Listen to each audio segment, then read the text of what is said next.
Bonjour à tous. L'amendement Pfizer ne passera pas. La commission des lois de l'Assemblée nationale réintroduit l'article 4 sur la loi dite contre les dérives sectaires. Cet article inédit dans notre histoire, inédit dans le monde, qui veut criminaliser le débat scientifique et médical. Ça avait été dégagé par le Sénat. Il revient. Vous allez voir en plus dans quelles conditions. Les gens qui ont préparé tout cela, on a des révélations. C'est incroyable.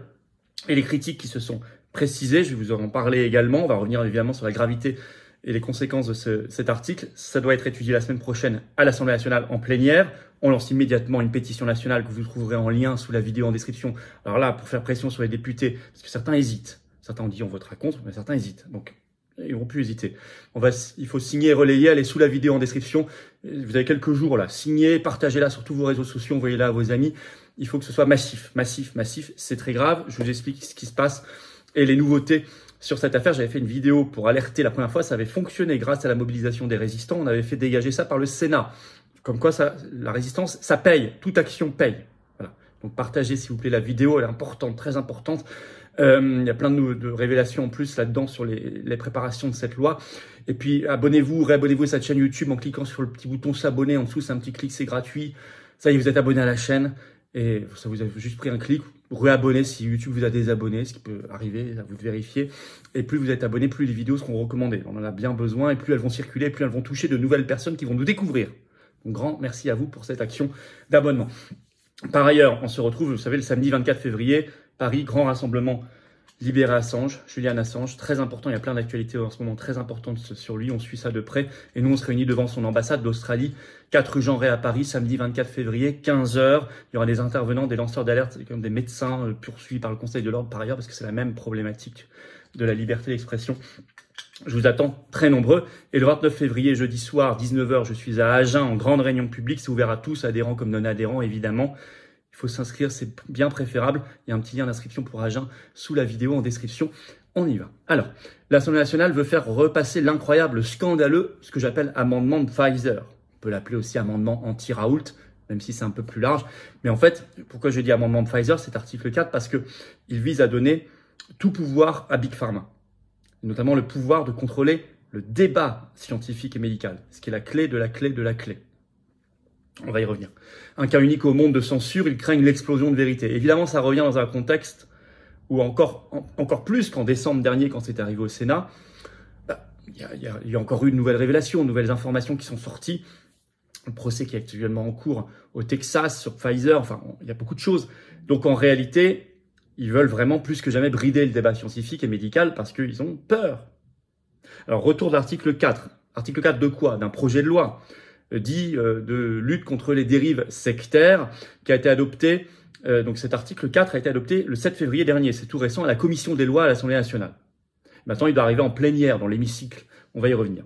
Alors, le 19 décembre dernier, le Sénat avait, sur un article d'LCP du 7 février, il avait largement vidé de ce contenu ce texte. Oui. Ça, on avait gagné. En supprimant 3 articles, dont cet article 4, grâce à la mobilisation de vous, de moi, de nous, de la résistance. Là, la commission des lois, le 7 février, a voté le rétablissement de cet article 4.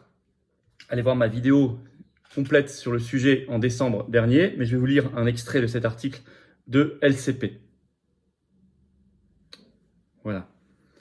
L'article 4, également supprimé par le Sénat et relatif aux dérives thérapeutiques, a suscité plus de débats selon l'exposé des motifs du projet de loi. Cet article vise notamment à créer un nouveau délit de provocation à l'abandon ou l'abstention de soins. Ce qui est très pervers dans ce projet de loi, c'est qu'on vous fait croire que c'est... Enfin, on mélange volontairement pour tout brouiller des choux et des carottes. À la fois, on veut lutter contre des vrais gourous dans des vraies sectes, vous savez, les trucs qui vous anéantissent, qui vous demandent de l'argent, qui vous avilient et qui peuvent être des gens dangereux pour votre sécurité et votre santé. Et on confond ça avec, subrepticement article 4, un truc qui n'a rien à voir. L'article 4, il vise à empêcher le débat scientifique. Je vais vous lire précisément les choses dans un instant. Donc c'est en plus très pervers, mais c'est très macroniste. Le macronisme est très pervers, il joue sur les mélanges, les confusions permanentes, la confusion mentale pour qu'on n'y comprenne plus rien. Alors la rapporteuse de ce projet de loi à l'Assemblée nationale, c'est une macroniste, elle est députée Renaissance, s'appelle Brigitte Liso, et elle assume ce rétablissement, elle l'a dit. Alors, ce qui est fou, j'ai dit le 19 décembre, le Sénat l'avait enlevé, même le Conseil d'État, dans son avis consultatif sur cet article qui avait été délibéré le 9 novembre 2023, avait tiré la sonnette d'alarme. Il avait révélé deux choses. Un, globalement, même au-delà de l'article 4, cette loi, en fait, dit-il, n'est pas contre les dérives sectaires, elle cible en fait les réseaux sociaux. Ce qui n'est pas forcément pour déplaire au Conseil d'État, mais il avait dit, il faut le dire. Et ça, c'est très intéressant. Je vais vous lire l'extrait de ce qu'il avait dit. Je cite le Conseil d'État. C'est sur le site du Conseil d'État. En dépit du titre choisi par le gouvernement, visant seulement les phénomènes sectaires, le projet de loi appréhende en réalité des menaces et agissements très hétérogènes dont la plupart de ceux qui émergent ne se réfèrent plus à des croyances ou des idéologies et tirent une large part de leur dangerosité du recours aux réseaux sociaux. En fait, dit-il, il demande même, en fait, dans son avis là, il demande à renommer la loi, ce que le gouvernement n'a pas suivi, mais il a dit, vous ne devez pas simplement dire que c'est contre les dérives sectaires, en fait, c'est contre des dérives sur les réseaux sociaux. Donc on voit qu'il cible. Alors, par ailleurs, il avait alerté dans un deuxième point, je vais relire, sur cet article 4 qu'il avait jugé liberticide. C'est dire si même le Conseil d'État, qui a tout laissé passer sur le Covid, passe sanitaire, passe vaccinal, les suspensions de travailleurs, etc., si même lui considère que c'est liberticide, c'est dire que c'est liberticide, je peux vous le dire. Je vais vous lire ce qu'il a écrit sur l'article 4. Ça, on repart sur l'article du LCP qui analyse ça. Il faut dire que dans son avis consultatif, le Conseil d'État a alerté sur cet aspect du texte, estimant que les faits ciblés étaient déjà couverts par la répression de l'exercice illégal de la médecine. Bah oui, ça existe déjà. Selon cet avis, la mesure pourrait porter atteinte à la liberté d'expression quand elle s'exerce au travers d'un discours général et impersonnel, par exemple tenu sur un blog ou un réseau social, et remettre en cause, par une incrimination de contestation de l'état actuel des pratiques thérapeutiques, la liberté des débats scientifiques et le rôle des lanceurs d'alerte. C'est le Conseil d'État qui le dit. Ce texte, cet article 4, peut remettre en cause la liberté des débats scientifiques et le rôle des lanceurs d'alerte.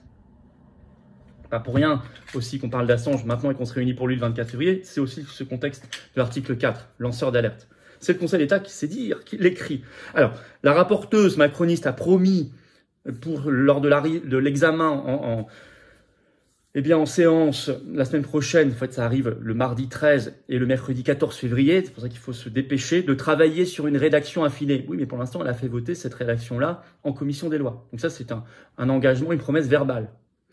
Et puis, ça veut dire quoi, affiner? Ça peut ne pas régler le problème de fond. Alors, il y a des menaces et des dangers incroyables dans ce texte.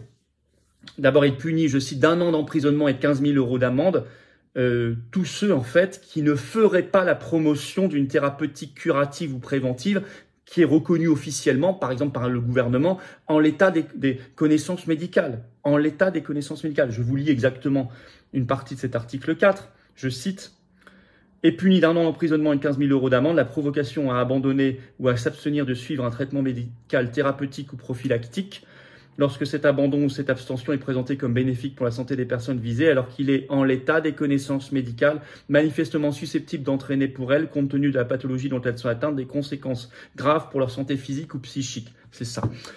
Donc là, ça veut dire que par exemple, si vous ne faites pas la promotion de l'injection ARN messager, alors qu'en l'état des connaissances médicales, nous dit-on, alors parce qu'on ne regarde qu'un seul côté, on regarde l'officiel, l'Agence européenne du médicament, le Lancet, etc. Eh bien, rien que dire, attendez, vous n'êtes pas obligé d'y aller, liberté vaccinale, balance bénéfice-risque, attention, rien que ça tombe sous le coup de la loi maintenant. Le professeur Raoult a critiqué très durement cela, c'était sur Sud Radio le 13 décembre, mais je vais vous lire quand même ce qu'il a dit, je cite professeur Raoult, il y a une loi qui prévoit le fait de dire scientifiquement ou médicalement ce que ne dit pas le gouvernement sera puni d'une amende de 15 000 € ou d'1 an de prison. Or, il faut envisager, ajoute le professeur Raoult, la possibilité que le temps donne raison à ceux qui n'étaient pas d'accord avec ce que dit le gouvernement à un moment donné. Je ne dis pas je ne sais pas, dit-il, ajoute-t-il le professeur Raoult, s'il a existé dans notre histoire une contrainte telle, une contrainte de ne plus communiquer sur la version officielle de la science dans toute notre histoire, dans toute l'histoire de notre pays.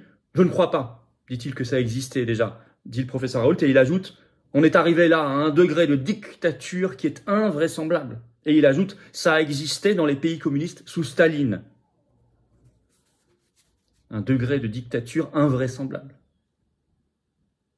Donc il définit bien qu'on est là dans l'anti-science pure. Alors, qui est incroyable, ceux qui ont conseillé la rapporteuse à l'Assemblée nationale, la députée Brigitte Lizaud, l'aveu incroyable. Elle l'a mis par un tweet elle-même avec des photos sur son compte Twitter X le 24 janvier dernier, en mettant cette légende, début des auditions à l'Assemblée nationale dans le cadre du projet de loi dérive sectaire. Et elle ajoute, merci à l'ordre des médecins, à l'ordre des infirmiers, à Julien Pain, Rudy Reichstadt et Tristan Mendès France avec les photos, et on les voit tous les trois alignés comme ça sur une table dans une commission de l'Assemblée nationale. Donc vous avez, on se demande quelle est leur compétence là-dedans. Julien Pain, Rudy Reichstadt et Tristan Mendès France qui viennent, évidemment, qu'est-ce qu'ils vont dire? Ils vont dire article 4. Article 4, ah oui, ils adorent censurer, ils aiment bien entendre que uniquement ce qu'ils pensent eux. Et puis évidemment, lors des médecins, lors des infirmiers, tous ces ordres, on n'est pas surpris puisqu'ils n'ont cessé de poursuivre les médecins pendant le Covid, vous le savez encore après. Donc, ou des pharmaciens d'ailleurs, concernant Amin Humlil, à qui nous pensons fort, et on s'est mobilisé pour lui, on y était dans les rassemblements bien sûr. Tout ça est un signe de panique d'abord et avant tout, mais voilà, ça c'est un aveu incroyable de qui a préparé ça, et je voulais quand même vous en parler, ça dit tout. C'est un signe de panique incroyable par rapport à la vérité, parce que la vérité entraîne la justice. En ce moment, ils montrent beaucoup de signes de panique.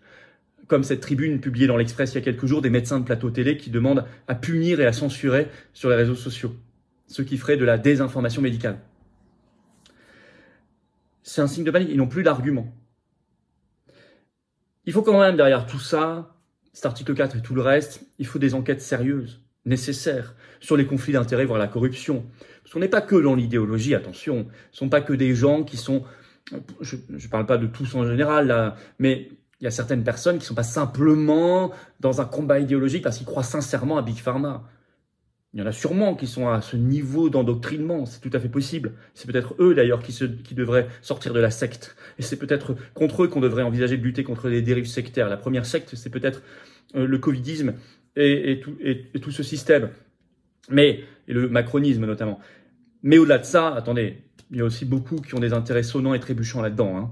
Les petites rémunérations, c'est les petits fonds de l'État qui vous payent, c'est les labos qui vous payent d'une manière ou d'une autre, des cadeaux, l'ancienne ministre de la Santé qui a dû démissionner parce qu'elle était couverte d'iPhone, de montres, de champagne, etc., de relais châteaux par un labo. C'est tout récent ça, hein. Il y en a plein, y compris dans le milieu journalistique, médiatique. Évidemment, je suis désolé, il n'y a pas d'enquête en France là-dessus, ni parlementaire, ni judiciaire. On est un des rares pays où ça n'existe pas. Nous le demandons, nous l'exigeons. Par ailleurs, ça arrive donc en séance plénière à l'Assemblée nationale 13 et 14 février prochain. Opposition entre guillemets, on vous a à l'œil, on vous surveille. Votez tous contre ça, dégagez-nous ça, dégagez-nous ça. Nous, on lance la pétition pour vous mettre la pression, elle est en lien sous la vidéo en description, contre cet article 4. Contre cet article 4, signez-la, relayez-la, vous la trouverez dès maintenant. Partagez cette vidéo, abonnez-vous, réabonnez-vous à cette chaîne en cliquant sur s'abonner, c'est un petit clic, c'est gratuit, vous êtes abonné à la chaîne, grâce à vous, les vidéos vont mieux circuler, on va toucher des personnes qui vont nous découvrir, qui ne nous connaissaient pas forcément encore. Merci à vous. Je vous attends, patriotes, j'ai besoin de vous. Le combat pour la liberté, la vérité, la liberté d'expression, il est vraiment là. Dans le plus grand mouvement souverainiste et de défense des libertés de France et de loin, j'ai vraiment l'honneur, la fierté de le présider, mais j'ai besoin de vous. Je veux me battre à vos côtés. Restez pas seuls. Restez pas seuls. Venez maintenant. Ne remettez pas à demain l'oligarchie, le covidisme et tout le reste. Ne remettez pas à demain ces mauvais coups contre nous. Il les fait dès aujourd'hui. Soyez là. Vous pouvez adhérer ou réadhérer si votre adhésion n'est plus à jour, à vous de vérifier, ou faire un don de soutien au mouvement pour nous aider à faire plus d'actions très concrètes. Parce qu'on n'a pas les millions, les milliards, les banques, les médias du système. Nous, on les aura jamais. On est anti-oligarchique. C'est la résistance. Tout ça, c'est défiscalisé aux 2/3 de vos impôts. Ça fait baisser concrètement vos impôts. En plus, profitez-en. Adhérez, premier lien sous la vidéo en description. Ce lien est également en commentaire épinglé, une petite fiche maintenant sur l'écran. Dans quelques secondes, un lien sur l'écran. Faire un don de soutien au mouvement, deuxième lien sous la vidéo en description. Profitez-en. Le 24 février, samedi, 15 h, Paris. Grand rassemblement pour Julian Assange avec des lanceurs d'alerte, par ailleurs, devant l'ambassade d'Australie, 4 rue Jean Rey. Et 29 février au soir, 19 h, je suis à Agen, ouvert à tous, adhérents comme non-adhérents, réunion publique, mais inscrivez-vous sous la vidéo en description. Bravo aux donateurs, aux réadhérents, bienvenue aux nouveaux adhérents patriotes. Vive la France!